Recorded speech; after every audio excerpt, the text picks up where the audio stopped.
안녕하세요. 늘 채널을 즐겁게 듣고 있는 60대 여자입니다. 저는 꽤 오랫동안 전라남도 미역 양식장에서 일을 했는데요.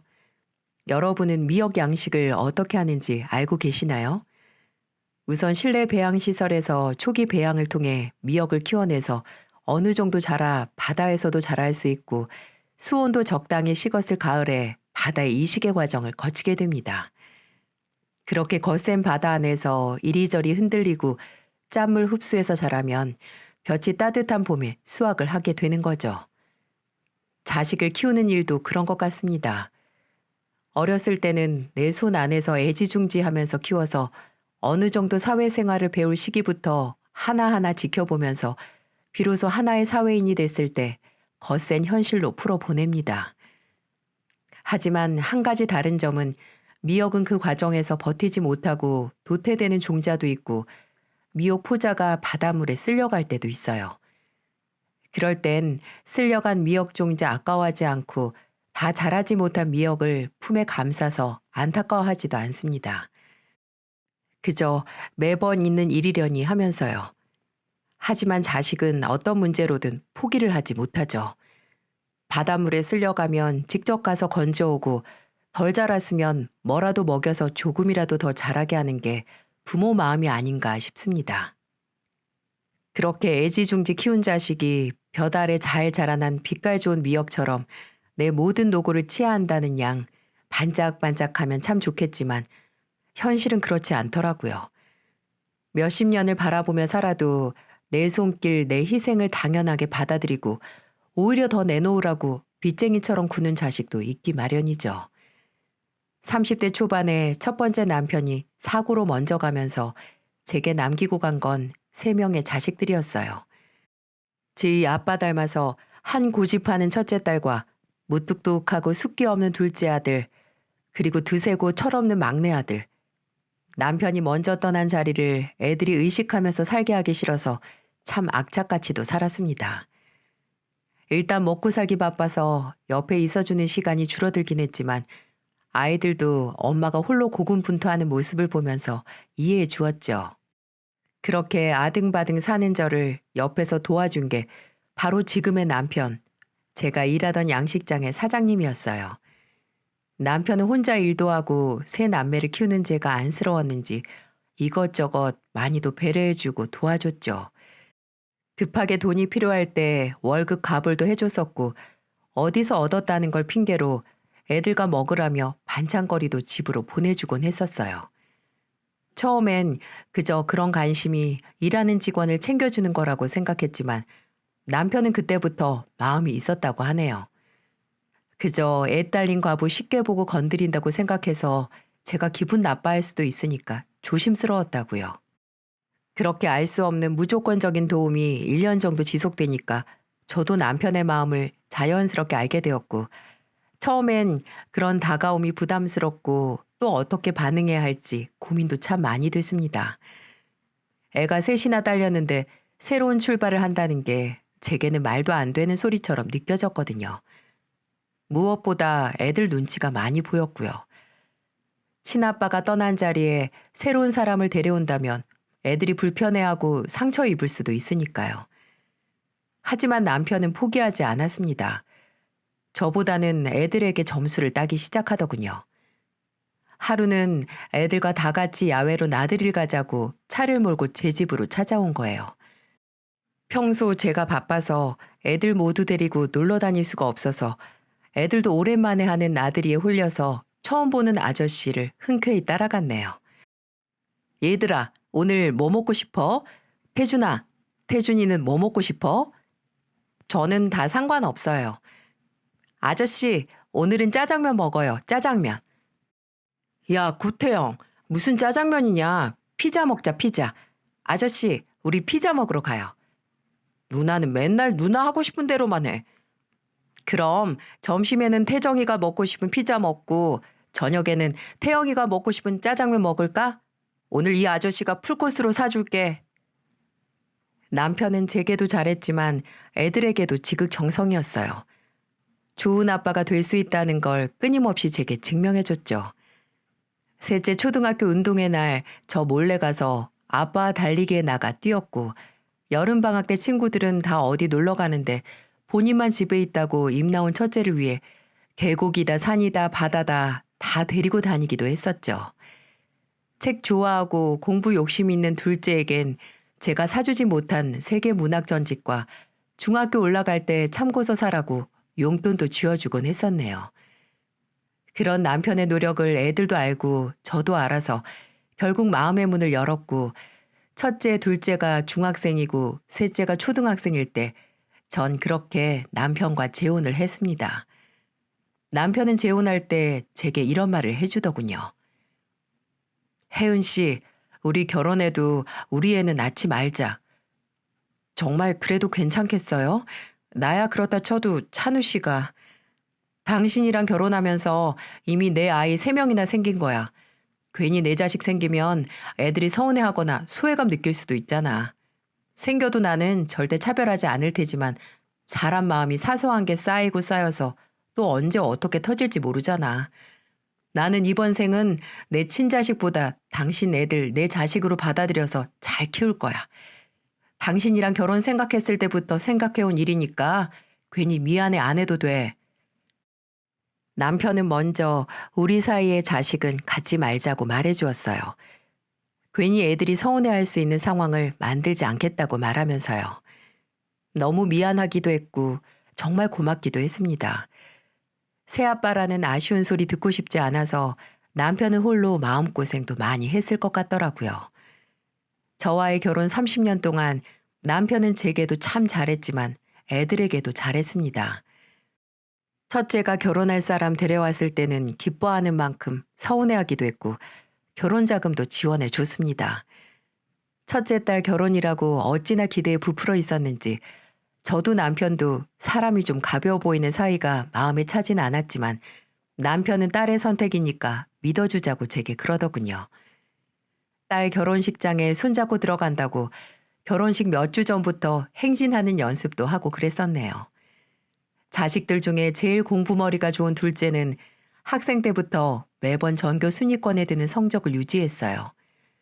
그런 둘째가 가고 싶어하는 대학은 어디든 보내줄 거라고 호언장담을 했었죠. 그리고 둘째가 고3이 되던 해 둘째를 불러서 통장 하나를 내밀더군요.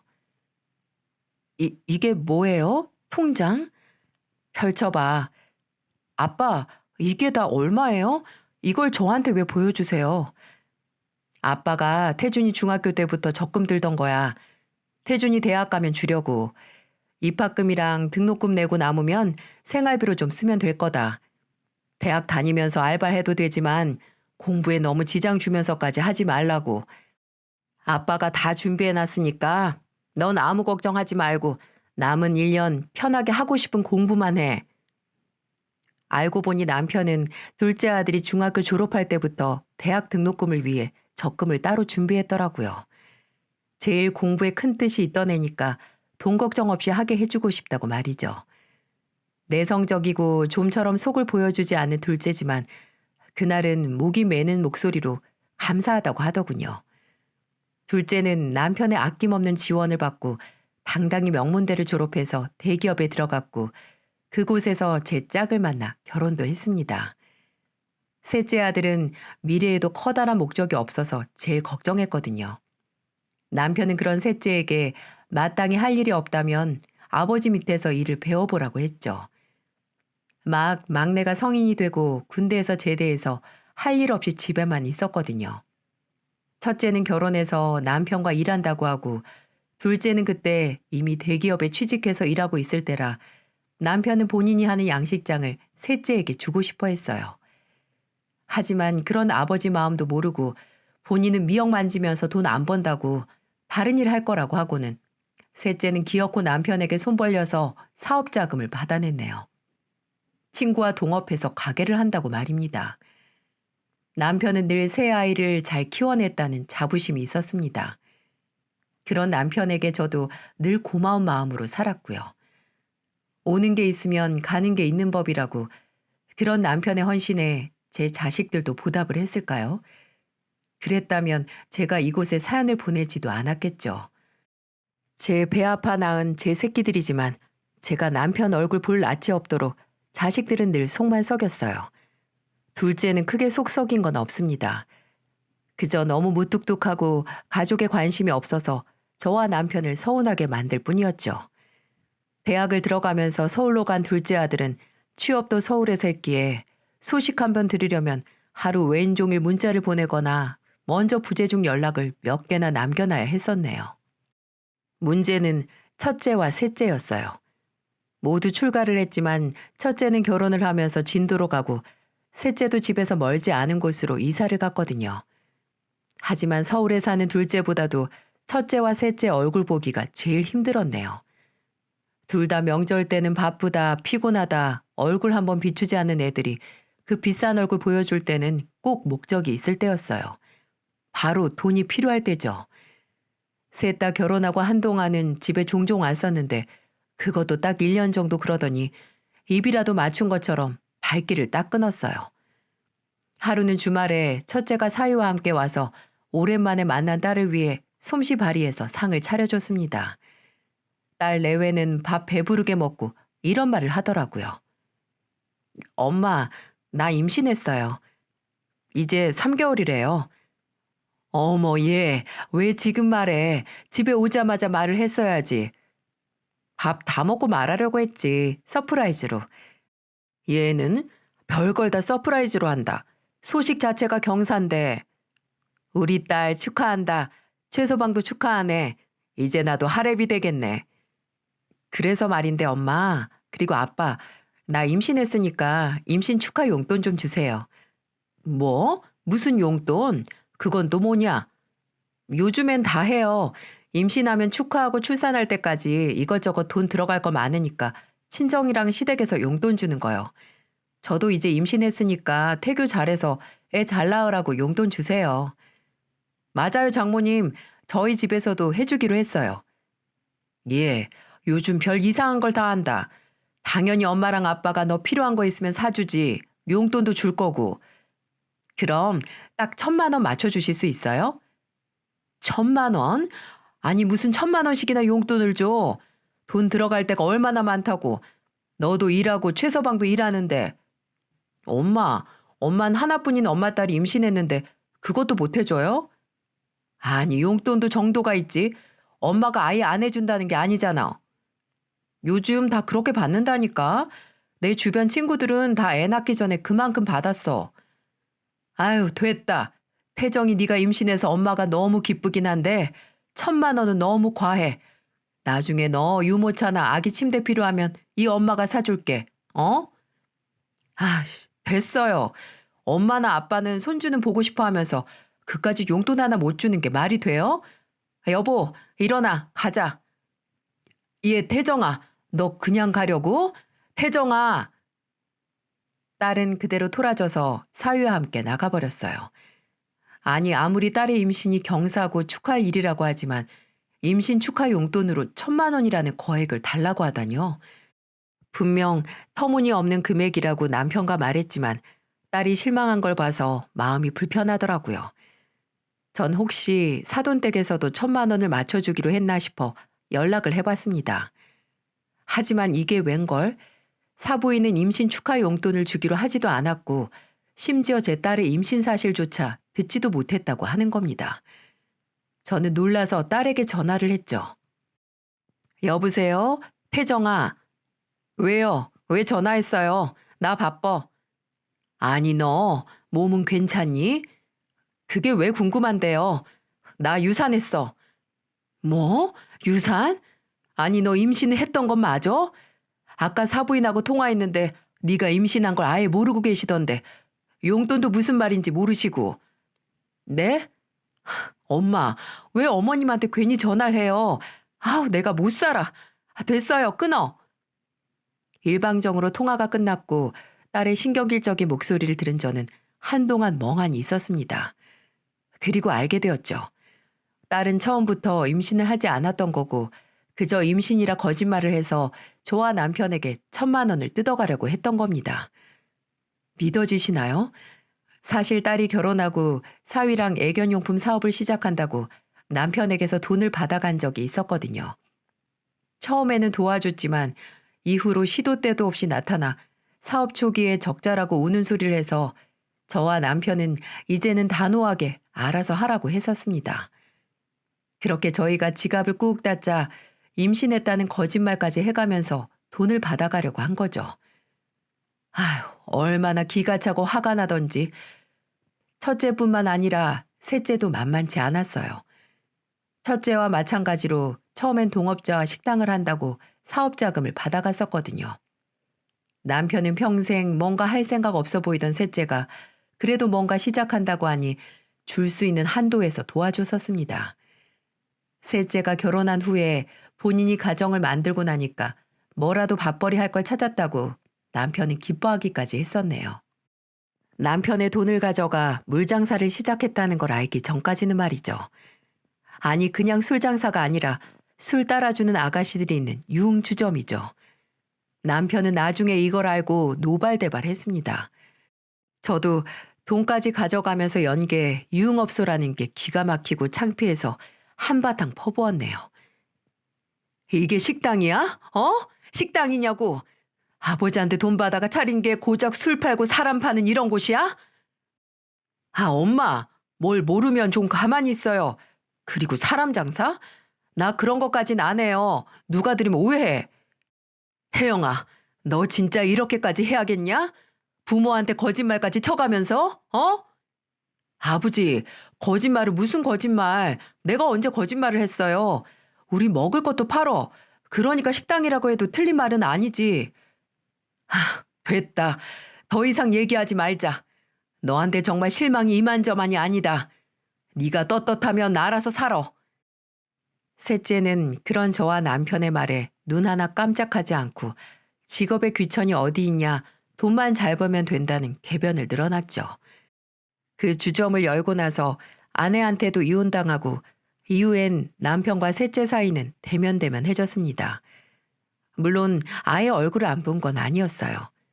돈이 필요할 때면 오지 말라고 해도 왔으니까요. 웬일로 명절에 집에 온다길래 돈 얘기할 거면 오지 말라고 했더니 그런 거 아니라고 소개시켜줄 사람이 있다고 하는 겁니다. 그러더니 데려온 건 허벅다리 반도 안 가린 미니스커트를 입은 셋째보다 적어도 10살은 더 어려 보이는 아가씨였죠. 엄마, 여기 내가 말한 예지야, 예지. 인사해. 안녕하세요, 어머님. 아, 그래요. 잘 왔어요. 일단 앉아요. 예사롭지 않아 보이는 사람의 등장에 저와 남편 둘 다 당황했습니다. 그렇다고 내쫓거나 티를 낼 수도 없어서 일단 들어와서 식사하고 가라고 했죠. 그런 부모 마음을 아는지 모르는지 자리에 앉자마자 셋째는 폭탄 선언을 하더군요. 엄마, 아버지, 나 예지랑 결혼할 거예요. 아, 재혼이다, 재혼. 나 엄마 팔자 닮았나 봐. 결혼 2번 하는 거. 이렇게 갑자기? 아니, 둘이 얼마나 만났는데. 우리 얼마나 만났지? 2달 만났나? 아이, 사장님, 우리 3달은 만났죠. 사장님? 아, 예지 우리 가게에서 일하거든. 가게에서 만났어요.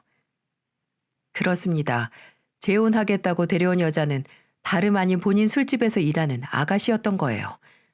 남편은 그 말을 듣자마자 단박에 자리를 박차고 안방으로 들어갔어요. 그런 남편의 등 뒤로 셋째는 아버지가 반대해도 결혼할 거라고 소리를 질렀죠. 셋째가 정말 그 아가씨와 결혼을 했을까요? 아니요. 하지만 더한 짓으로 제 복장을 다 뒤집어 놨습니다. 예전에는 집에 좀 오라고 해도 무시하더니 이후로 한 3번은 더 찾아오더군요. 그때마다 다른 아가씨를 데려오면서 말이죠. 매번 다른 아가씨를 데려와 결혼한다고 했고 그 모습에 질린 제가 알아서 결혼하면 되지 왜 계속 데려오냐고 한번 화를 냈습니다. 그랬더니 돈 줘요. 돈을 줘야 결혼을 하지. 믿어지시나요? 돈도 버는 놈이 심지어 재혼을 하면서 늙은 부모님께 손을 벌리는 게 말이죠. 돈? 어디 맡겨놨냐? 알아서 해라. 너 술 장사해서 돈 많이 번다며? 아, 누나 결혼할 땐 다 해줬잖아요. 넌 뭐 안 해줬니? 너 처음 결혼할 때도 해줬어.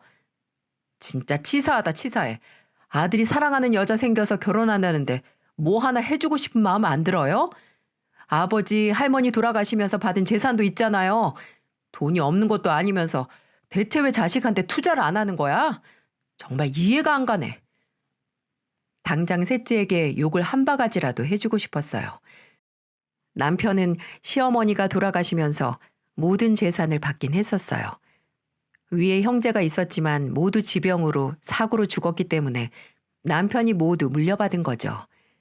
물론 시어머니가 97세로 돌아가시기 직전까지 남편이 극진히 모시기도 했고요. 근데 그런 재산을 마치 본인이 맡긴 돈처럼 취급을 하는데 정말 한 대 쥐어 박으려고 했습니다.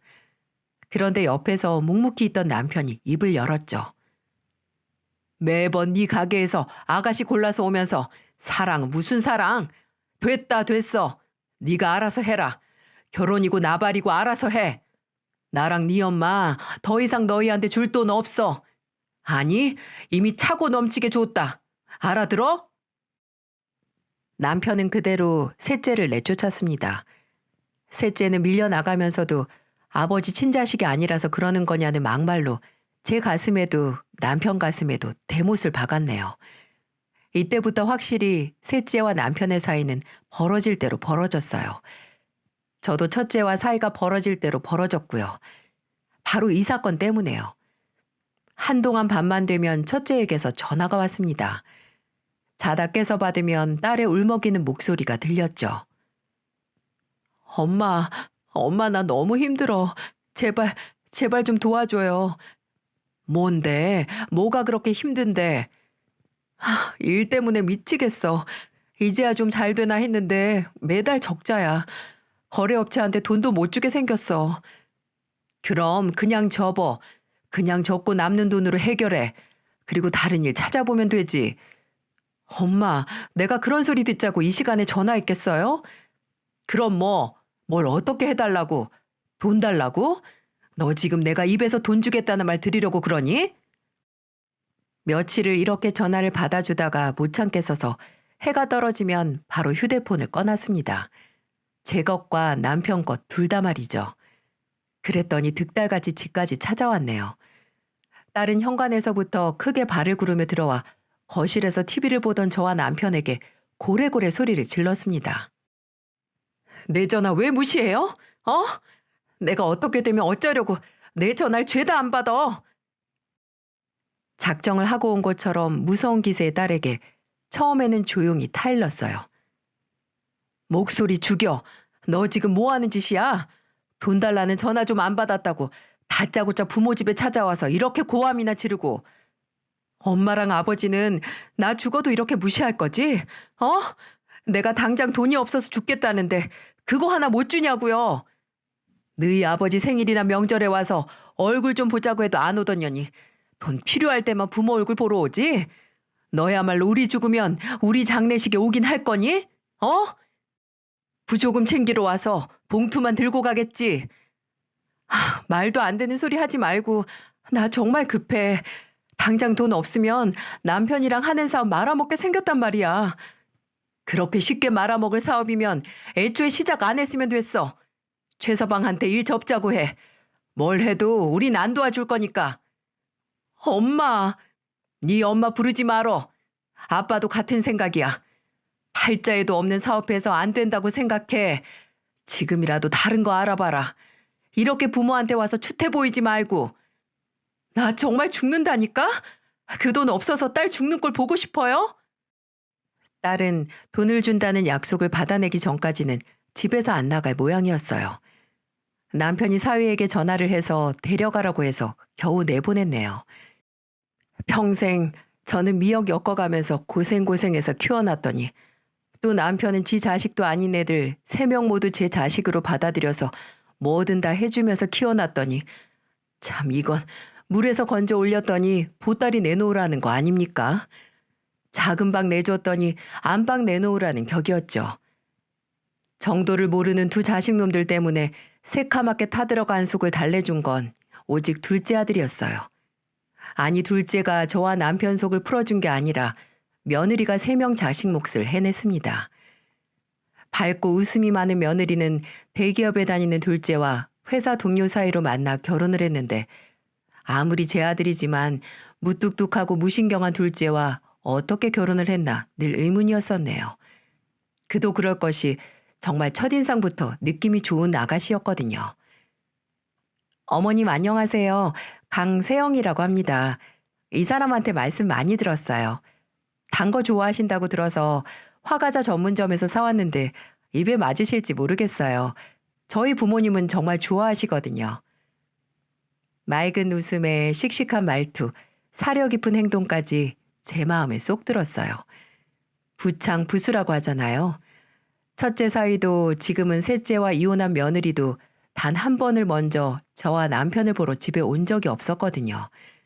마지 못해 온 적은 많았어도 나서서 오진 않았습니다. 하지만 둘째 며느리는 제가 먼저 둘째 손잡고 집에 찾아왔네요.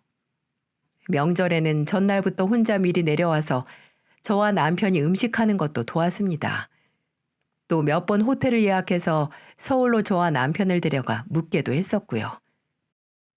어머님, 저희 집에 모시면 좋은데 저희 집이 진짜 지저분해서요. 저랑 남편 둘 다 평일에는 일하니까 매번 치워도 끝이 없네요. 그래, 바쁘게 살다 보면 그럴 수 있지. 난 호텔도 좋다. 이렇게 한강 야경이 탁 트이게 보인 데서 언제 잠을 다 자겠니? 그렇죠, 여보? 그렇지. 속이 정말 뻥 뚫리는구나. 근데 태준이가 집안일을 잘 안 하니? 아니요. 오히려 제가 더 게을러요. 그냥 둘 다 집에 있는 시간이 적어서 그럴 거예요. 매번 아침에 출근하고 저녁에 퇴근하면 아침에 출근했던 그대로니까요. 그럼 내가 가서 좀 도와줄까? 너희가 너무 바쁘면. 아우, 아니에요, 어머님. 그냥 사람 쓰거나 저희가 하면 되죠. 어머님이 뭐하러 서울까지 와서 청소를 하세요. 얼마나 귀한 손님이신데. 말도 어찌나 예쁘게 하는지 옆에서 단 한마디 안 하는 둘째와는 다르게 이것저것 물어보고 대답하는 모습이 정말 예쁘게 보였습니다. 사위 사랑은 장모라는데 저는 반대로 며느리 사랑은 시어머니였죠. 저와 남편을 부모 대접해주는 건 며느리뿐이었습니다. 매번 둘째도 함께 와서 있긴 했지만 그 말없는 녀석 속이 어떤지 애미인 저도 알 수가 없었네요. 이제는 남의 집 딸을 내 딸처럼 의지하면서 살아야 하나 했는데 그런 제 생각을 확실하게 하는 사건이 터지고 말았습니다. 양식장에 나가 있던 남편이 뇌출혈로 쓰러지고 만 거예요. 그날 현장에 나가지 않고 집에 있던 저는 다른 직원의 전화를 받고 급히 병원으로 달려갔네요. 평소 고혈압 약을 챙겨 먹던 남편이었는데 이게 무슨 마른 하늘의 날벼락인가 싶었죠. 정신없이 택시를 잡아 병원에 도착을 했고 보호자인 제가 도착하자마자 남편은 수술에 들어갔어요. 수술 방문 앞에 쭈그려 앉아서 얼마나 무서웠는지 모릅니다. 먼저 간 첫 번째 남편도 이렇게 수술을 받다가 갔는데 혹시라도 같은 일이 또 일어날까 손이 덜덜 떨릴 지경이었죠. 당장 누구라도 옆에 있어줬으면 싶어서 자식들에게 전화를 걸어봤어요. 저도 모르게 먼저 제일 멀리 사는 둘째 아들에게 전화를 했네요. 여보세요? 태준아. 엄마? 목소리가 왜 그래요? 무슨 일 있어요? 어떡하니? 너희 아버지가 지금 수술 중이야. 땡땡 병원인데. 네? 아버지가 수술 중이라고요? 왜요? 무슨 일인데요? 일하다가 쓰러지셨어. 뇌출혈이라고 하는데 정말 어떡하니? 너 지금 여기 올 수 있니? 일단 지금 수술 중이라는 거죠? 저 일단 지금은 회사니까 퇴근하고 갈게요. 지금 당장은 못 오는 거야? 어차피 지금 수술 중이라면서요. 제가 가도 할 수 있는 게 없는데 뭐하러 일하는 중에 가요. 퇴근하면 차 시간 보고 갈 테니까 일단 그렇게 하세요. 끊을게요. 무신경한 둘째의 목소리에 어쩜 이럴 수가 있나라고 생각했지만 이 정도는 약과였어요. 첫째에게 전화를 하니 퇴근하고 온다고 하는 둘째는 천사 수준이었죠. 여보세요? 태정아, 엄마 지금 병원이야. 네 아버지 수술 들어갔어. 뇌출혈이란다. 뇌출혈? 참나. 너 지금 와줄 수 있니? 와서 엄마랑. 내가 거길 왜 가요? 나 당장 죽는다고 해도 눈 하나 깜짝 안 하고 돈 안 준 사람 쓰러졌다고 내가 병원까지 찾아가야 돼요? 태정이 너 지금 그게 할 소리야? 그때 돈 한 번 안 빌려줬다고 아버지가 생사를 오고 가는 것도 모른 척해? 아버진 무슨 아버지야? 어느 아버지가 딸이 죽는다는데 돈도 안 꺼내놔요? 아니지. 어차피 내 친아버지도 아닌데요, 뭐. 너 어떻게 아버지가 너희한테 지금까지 어떻게 했는데? 어떻게 했는데요? 필요할 때 도와주지도 않았으면서. 됐어요. 유난 떨지 좀 마요. 딸이 죽는다고 해도 표정 하나 안 바뀌셨던 양반들이. 셋째라고 다를 건 없었습니다. 셋째가 아버지가 뇌출혈로 쓰러졌다는 얘기를 듣자마자 꺼낸 말은 이거였으니까요. 엄마, 아버지 보험은 들어놨어요? 생명보험 같은 거. 그거 받으면 나 모른 척 하지 말아요. 우리 아버지니까 나도 권리 있어요. 알았죠? 성악설이 맞는 걸까요? 아니면 성선설이 맞는 걸까요? 전자라면 제 배 안에서 이런 금수만도 못한 자식들이 나온 걸 테고, 후자면 착하게 태어난 아들, 제가 교육을 잘못 시켜서 이렇게 큰 거니 어차피 둘 다 제 탓이네요. 당장 병원으로 오겠다는 자식 하나 없었습니다. 와달라는 걸 모두 거절당한 제가 하염없이 텅 빈 얼굴로 벽만 바라볼 때 몇 시간이 지났을까요? 수술방 불은 오랫동안 꺼지지 않았어요. 그렇게 홀로 남편이 살지 죽을지 모르는 영겁의 시간과 싸울 때 어머님, 저 멀리 병원 복도에서 목소리가 들렸습니다. 얼굴에 땀이 흥건한 며느리가 저를 보면서 뛰어오고 있었어요. 세영아, 아버님은요? 아직 수술 안 끝난 거예요? 수술은 몇 시에 들어가셨대요? 너 회사는 어쩌고? 반찬했어요. 남편한테 아버님 수술 들어갔다는 말만 들었고요. 바로 있는 기차 타고 왔어요. 아, 어머니 계속 혼자 계셨던 거예요? 제가 힘겹게 고개를 끄덕이자 제가 다른 자식들과 사이가 어떤지 대강 알고 있는 며느리는 그저 제 어깨를 쓸어주었어요. 혼자 기다리면서 얼마나 무서우셨어요. 쓰러지고 바로 병원으로 오신 거죠? 어머님, 뇌출혈은 제 시간에 수술만 받으면 걱정할 거 없대요. 수술 바로 받으셨으니까 괜찮을 거예요. 어머님, 정말 괜찮을 거예요. 며느리는 제 손을 꼭 잡으며 강하게 말했지만 본인도 무서운지 손을 잘게 떨더군요. 저는 저도 그렇게 무서운데 애써 저를 다독이는 며느리를 보면서 고개를 끄덕였어요. 여기서 제가 약해지면 안 되니까요. 며느리와 전 둘이 손을 꼭 잡고 남편의 수술이 끝나기를 기다렸고 남편은 장장 6시간이 지났을 때 수술방에서 나왔습니다. 며느리는 정신이 없는 저를 대신해 의사에게 수술 결과와 현재 남편 상태가 어떤지에 대해 들었고 앞으로의 계획도 들었네요. 얼마나 든든하던지요. 어머님, 수술은 잘 됐대요. 근데 뇌출혈 수술하고 사람이 의식을 차리는 게 천차만별이래요. 다음날 깨어날 수도 있고 한 달 이상 더 걸릴 수도 있다고요. 지금 중환자실로 옮기고 경과 본 다음에 일반 병실로 옮긴다고 하니까 일단 제가 어머님 댁에 갔다 올게요. 가서 어머님 옷하고 생필품 몇 개 챙겨서 올 테니까 잠시만 기다리세요. 그렇게 며느리는 제가 병원에서 쓸 생필품과 옷을 챙겨오기 위해 갔고 저는 입에는 숨 호수를 대고 머리는 붕대로 칭칭 동여맨 남편과 둘만 남게 되었어요. 삶이 참 부질없다는 생각이 들었고 저 혼자 남을 수 있다는 불안감, 또 그간 남편에게 미안했던 것과 못했던 말이 줄줄이 제 머릿속을 스쳐가더군요. 며느리는 1시간이 조금 지나 돌아왔고 일단 평일이니까 막차를 타고 돌아간다고 했습니다. 어머님, 이번 주 토요일 아침에 제가 올게요. 그때 댁에 가서 쉬고 오실 수 있게요. 오늘 목요일이니까 얼마 안 남았어요. 네? 저 다시 올 테니까 아무런 걱정 마세요. 그렇게 며느리는 제게 약속한 대로 그 토요일에 둘째를 데리고 병원에 찾아왔어요. 회사 일 끝나고 온다던 둘째 얼굴은 보고 싶지 않았지만 그때는 뭐라 따질 기력도 없었어요. 며느리는 제 등을 떠밀며 둘째가 남편 옆에 있을 테니 집에 가서 좀 쉬고 오자고 했습니다. 며칠 밥도 제대로 못 챙겨 먹어서 힘이 없던 저는 못 이기는 척 며느리 손을 잡고 병원을 나왔죠. 아무리 병원에서 나왔더라도 머릿속은 온통 남편 생각뿐이었지만은요. 그래도 집에 가서 한숨 자고 샤워도 하고 밥도 먹으니까 조금은 힘이 나더군요. 병원으로 되돌아갔을 때는 이미 저녁이었고요. 저와 며느리가 다시 중환자실로 가니 둘째는 그저 묵묵히 제 아버지를 보고 있었죠. 남편 가까이 간 며느리는 남편의 손을 주무르면서 말했습니다. 어머님, 뇌출혈 환자는 이렇게 손이나 발이나 주물러줘서 자극을 주는 게 좋대요. 지금은 반사적인 반응만 있지만 이게 쌓이고 쌓여서 도움이 된다고 하더라고요. 의식 차렸을 때 몸 움직이기도 수월하다고요. 몸 움직여 드리는 것도 좋고요. 둘째 내외는 주말이면 병원에 꼬박꼬박 왔습니다.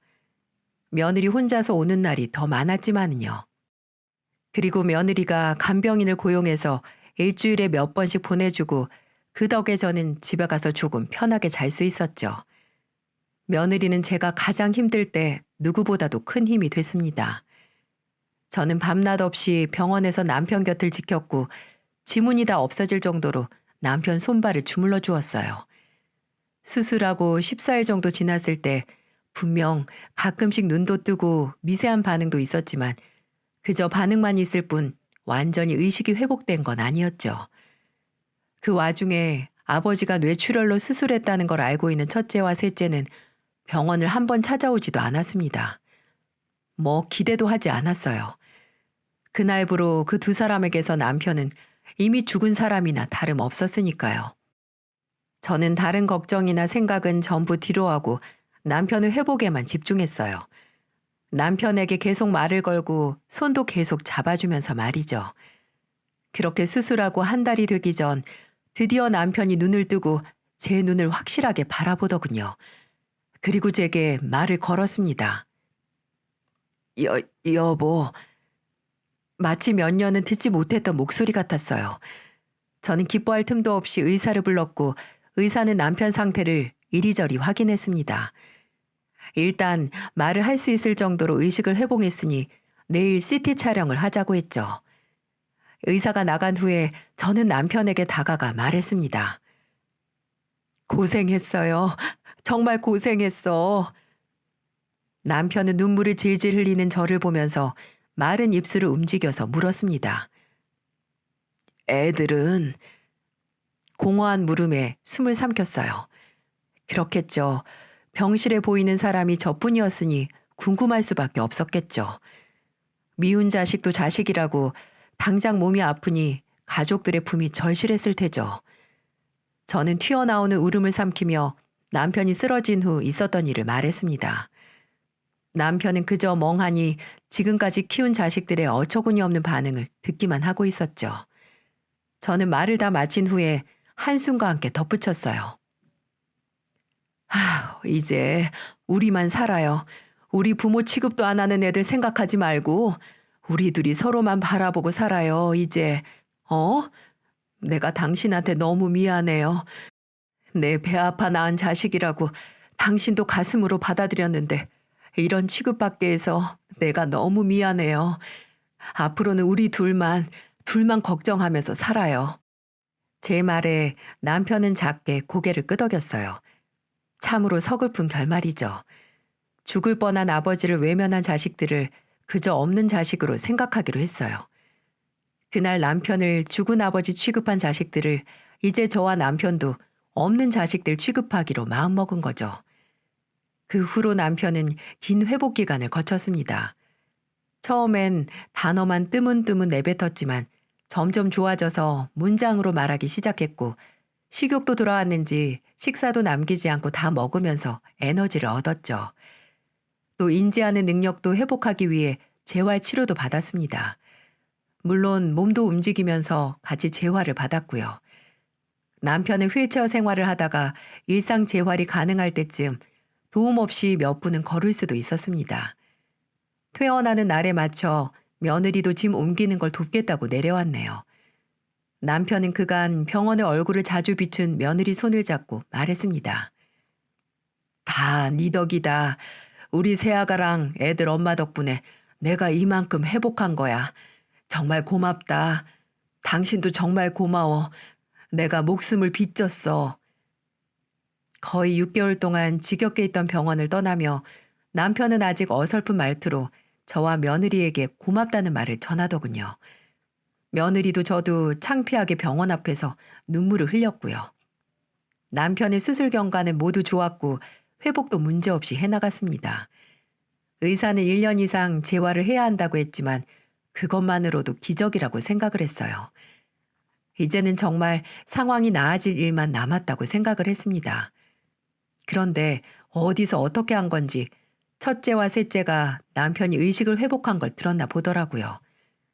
죽었다고 생각했던 아버지가 살았으니 다시 돈을 받기 위해 붙어야겠다 생각을 했는지 집으로 찾아오기 시작했어요. 아버지, 저 왔어요. 몸은 좀 어떠세요? 괜찮으세요? 태정이 네가 어떻게 왔니? 퇴원한 건 또 어떻게 알고? 아우, 내가 못 올 때 왔나? 아버지 퇴원 축하도 하고 얼굴 볼 겸 왔지. 또 드릴 말씀도 좀 있고. 또 무슨 말? 너희 아버지 완전히 다 나은 거 아니야. 이상한 소리해서 아버지 몸 상태 악화시키지 말고. 엄마 무슨 말을 그렇게 해요. 이혼해서 상처 입은 딸 마음 좀 보듬어 주지. 뭐? 너 이혼했어? 그렇게 됐어요. 일단 아버지 얼굴 좀 보고 안방에 계세요? 저를 밀어낸 첫째는 남편이 누워서 쉬고 있는 안방으로 성큼성큼 다가갔습니다. 아버지, 우리 아버지 살 빠진 거 좀 봐. 속상하게. 어디 안 좋은 곳은 없어요? 쑤시진 않고? 빨리도 묻는구나. 나 수술한 지가 반년도 넘었는데. 나도 먹고 살기 너무 바빴어요. 그동안 이혼도 했고 사업도 아버지 말씀 듣고 바로 접었어요. 잘했죠? 아버지 말 잘 듣는 자식 나뿐이라니까. 왜 왔어? 이유나 말해. 나 말하기 힘드니까. 그렇게 말씀하시니까 말할게요. 나 이혼 전에 그 사람, 전 남편이 내 이름으로 대출을 좀 받았어요. 좀 많이. 근데 이혼하고 그 빚 나 혼자 갚아야 한다고 하잖아. 그 인간은 잠수 타서 어디 있는지도 모르고 저 이게 진짜 마지막이에요, 아버지.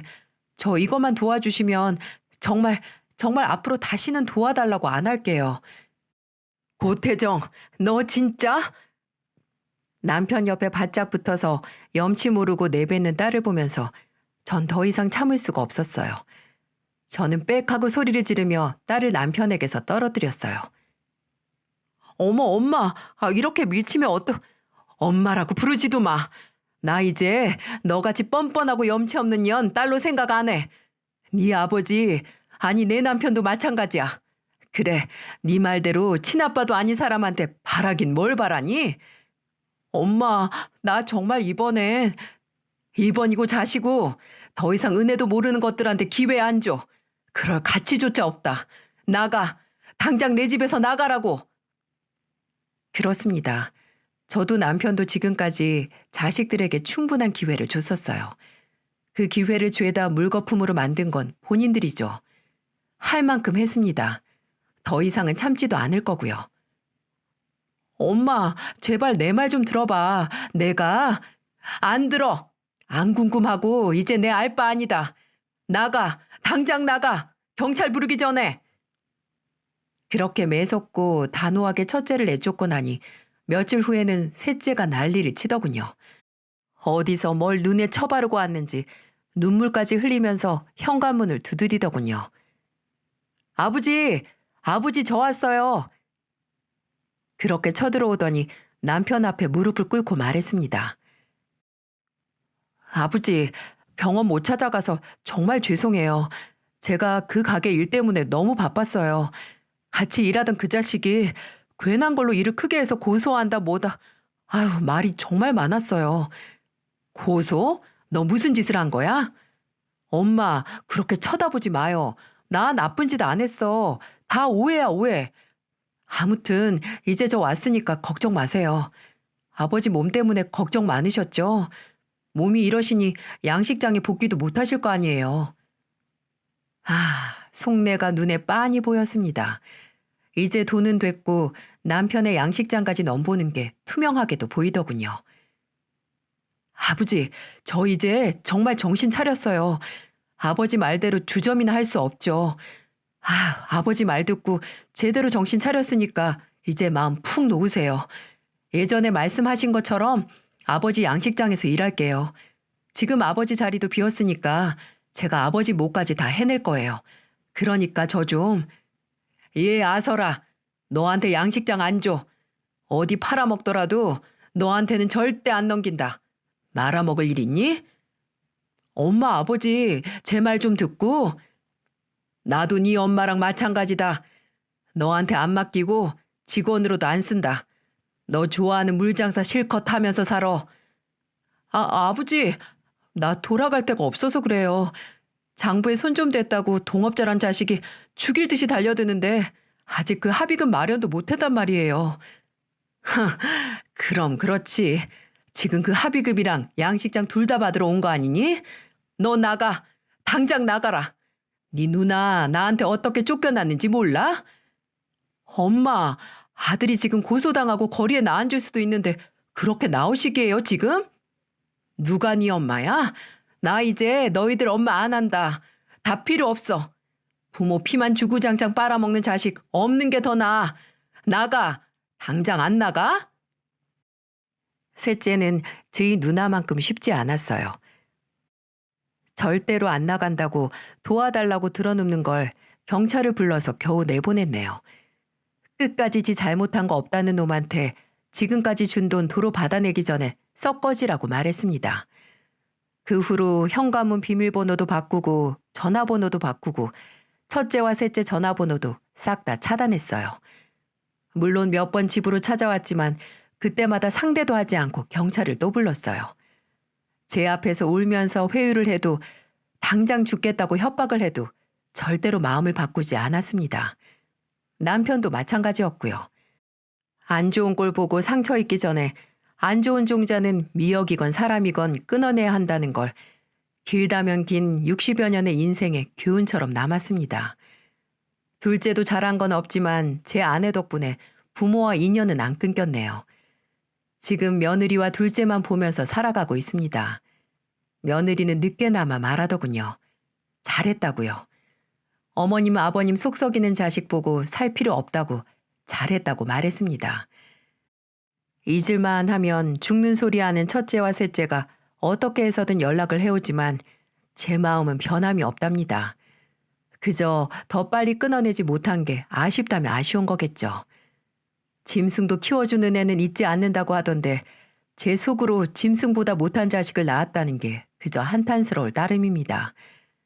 짧디 짧은 인생에서 제게 중요한 것만 생각하면서 살아가려고 합니다. 지금은 남편의 몸이 후유증 없이 완전히 회복되는 거고 그 후는 그 다음에 생각하려고요. 물론 제게 자식의 덕이 뭔지 알려준 며느리에게도 보답을 해야겠죠. 지난 주말에도 며느리가 왔었어요. 가면서 남편이 좀 오래 걸을 수 있게 되면 다 함께 제주도에 가자고 하더라고요. 자식 다 키우고 나서 보는 재미는 모두 며느리를 통해 알고 있습니다. 씁쓸하기도 하지만 자식 복은 없어도 며느리 복은 있다고 긍정적으로 생각해야겠죠. 세상을 살다 보니까 제가 한 만큼 돌아오지 않을 때가 더 많은 것 같습니다. 그게 부모로서 자식에게 베푼 은덕이라고 할지라도요. 아니 어쩌면 가장 한 만큼 보상받을 수 없는 게 부모라는 자리인 것 같네요. 물론 뭔가를 바라고 자식을 키운 게 전혀 아니지만 내가 한 만큼 마음으로라도 보답을 받고 싶은 게 사람의 마음이니까요. 저는 자식들에게 키워줘서 감사하다는 말 한 번 들은 적이 없습니다. 돌아오는 게 없더라도 의연해져야겠죠. 그저 이런 일도 있고 저런 일도 있다고 아닌 일에는 빠르게 발 빼고 손 털면 그만입니다. 상처 입고 스트레스 받고 걱정을 하면 다 제 손해니까요. 이 세상의 모든 부모님들께 말씀드리고 싶습니다. 부모로서의 역할이 물론 중요하긴 하지만 부모에게 고마워할지 모르고 무조건적으로 받고 싶어하는 내게 상처만 주는 자식은 멀리 하셔야 합니다. 그들은 여러분의 빚쟁이가 아닙니다. 여러분 모두 할 만큼 하셨으니 때가 되면 거센 바닷가로 돌려보내세요. 그리고 절대 뒤돌아보지 마시길 바랍니다. 그게 오히려 덜 자란 자식을 위한 길일지도 모르니까요. 제 긴 이야기를 들어주셔서 정말 감사합니다. 여러분이 있는 바다에는 그저 잔잔한 물결만 가득하길 바랍니다.